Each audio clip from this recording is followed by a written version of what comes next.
Hello दोस्तों, हम आपका भाई शहबाज मलिक और आप देख रहे हैं एफएस सफ़र। दोस्तों, आज हम आपको मुगल सल्तनत के उस बादशाह के बारे में बताने जा रहे हैं जिसका इतिहास हमसे छिपाया गया, जिसके ऊपर आरोप लगे लाखों हिंदुओं को मुसलमान बनाने के, और जिसको मुगल सल्तनत का एक कट्टर बादशाह बताया जाता है। असल में कैसे थे औरंगजेब आलमगीर, क्या था उनका इतिहास और उनके दौर में मुगल साम्राज्य कितना ताकतवर था, ये सब आपको बताएंगे। तो इस वीडियो को बड़ी गौर से और आखिर तक देखने की कोशिश करें, क्योंकि अगर आप औरंगजेब को समझना चाहते हैं तो उनकी ज़िंदगी के हर हिस्से को समझना होगा। दोस्तों, औरंगजेब का जन्म 3 नवंबर 1618 ईस्वी में हुआ था।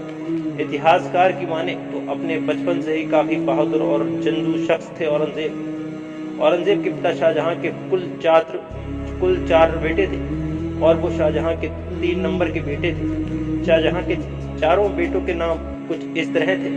बड़े बेटे का नाम दारा शिकोह, फिर शाह शुजा, फिर औरंगजेब और चौथे नंबर पर थे मुराद बख्श। आपको जानकर शायद हैरानी होगी कि शाहजहां की गद्दी के असली वारिस औरंगजेब नहीं थे। दोस्तों, शाहजहां चाहते थे कि मुगल साम्राज्य की कमान दारा शिकोह संभालें। इतिहासकार तो यहाँ तक कहते हैं कि इसीलिए उन्होंने दारा शिकोह को अपने बाद मुगल सल्तनत का बादशाह घोषित कर दिया था।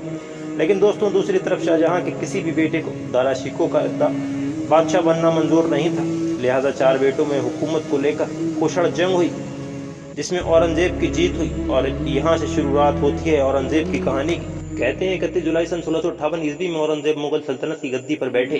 दोस्तों, यूं तो मुगल सल्तनत और उसके फौजी शुरुआती दौर से ही बहुत ताकतवर है, लेकिन इतिहासकार बताते हैं कि औरंगजेब की मुगल सल्तनत की कमान संभालने के बाद उन फौजियों में अलग जोश और ताकत नजर आती थी। उस वक्त मुगल साम्राज्य की फौज की संख्या इतनी बड़ी थी जिसे जानकर आप हैरत में पड़ जाएंगे।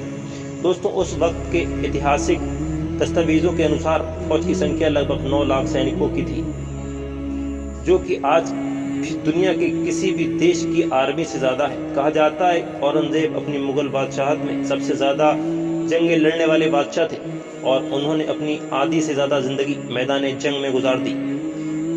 दोस्तों, आपको जानकर शायद हैरानी होगी, पूरी दुनिया को अपना गुलाम बनाने वाले अंग्रेजों ने एक बार औरंगजेब से टकराने की जरूरत कर ली थी। कहते हैं जंग में औरंगजेब आलमगीर की महासेना ने उनकी वो हालत कर दी कि उनको औरंगजेब के पैरों में गिरकर माफी मांगनी पड़ी थी, और इस जंग का खौफ भारत से लेकर ब्रिटेन तक नजर आया था। इतिहास में इस जंग को जंग चाइल्ड के नाम से जाना जाता है।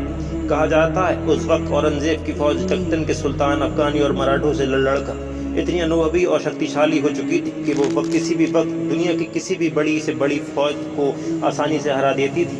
औरंगजेब आलमगीर के टाइम पीरियड में मुगल साम्राज्य की सीमाएं काबुल से लेकर ढाका और कश्मीर से लेकर पांडवचेरी तक फैली हुई थी। उस वक्त दुनिया की दौलत का 1/4 हिस्सा औरंगजेब के पास था और वो उस वक्त दुनिया के शक्तिशाली व्यक्ति थे। यहाँ तक कि उस दौर के मुगल सल्तनत को सल्तनत उस्मानिया से भी ज्यादा ताकतवर माना जाता था। इसके अलावा दोस्तों, औरंगजेब आलमगीर के बारे में इतिहास में ऐसे भी सबूत मिलते हैं कि वो इतने महान और मालदार सल्तनत के मालिक होने के बाद अपना खर्चा खुद मजदूरी करके उठाया करते थे। वो टोपियां बुना करते थे, जिसको बेचने के बाद मिले पैसों से वो अपना खर्चा चलाया करते थे।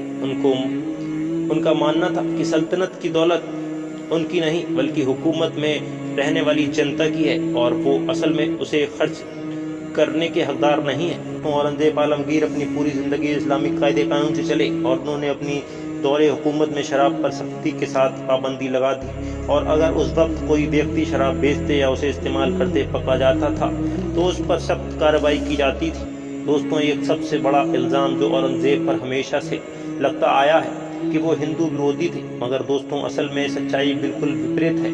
आपको जानकर शायद हैरानी होगी, औरंगजेब ही वो मुगल बादशाह थे जिन्होंने सबसे ज्यादा हिंदू अधिकारियों की नियुक्ति की थी। उस वक्त उनके दरबार में 36% लोग हिंदू हुआ करते थे, जो कि किसी भी मुगल बादशाह के दौर में सबसे बड़ा आंकड़ा है। उसके साथ साथ दोस्तों, हिंदू पंडितों की सरकार की पेंशन भी कर दी थी और वो ऐसा करने वाले हिंदुस्तान के पहले बादशाह थे। आपकी जानकारी के लिए बता दें, औरंगजेब हिंदुस्तान पर राज करने वाले 6ठे मुगल बादशाह थे और आखिरकार सन 1707 में 50 वर्ष तक हिंदुस्तान में हुकूमत करने के बाद ये अजीम और बहादुर बादशाह हमसे हमेशा के लिए दूर हो गए और पीछे छोड़ गए ऐसी विरासतें जिस पर हिंदुस्तान आज भी फख्र करता है। तो दोस्तों, ये था मुगल बादशाह औरंगजेब का पूरा इतिहास। اگر آپ کو یہ ویڈیو دیکھ کر اچھا لگا ہو تو اس ویڈیو کو لائک ضرور کر دینا اور چینل کو سبسکرائب ضرور کر لینا۔